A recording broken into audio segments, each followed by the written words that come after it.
Hey Dr. Peter, you've a GP here in Papatoetoe for many years.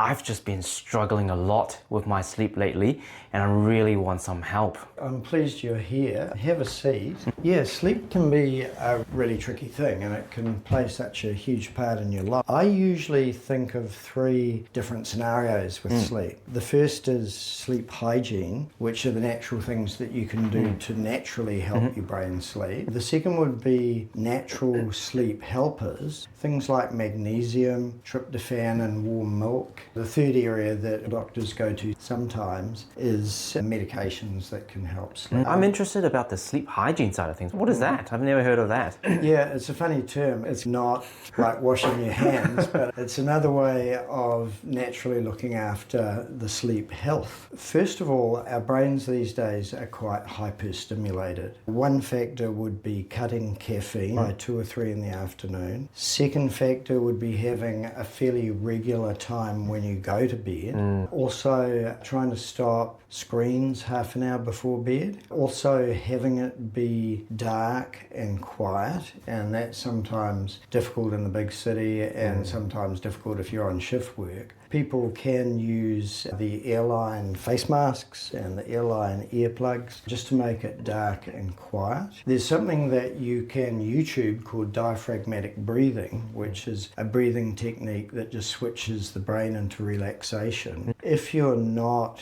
asleep after half an hour, or if you wake up in the night, which is normal, and don't ease back to sleep fairly quickly, say 20 minutes, you should just quietly get up and sit quietly in a dark room and then repeat the process. That's very helpful. I'm going to try that tonight. Thanks so much.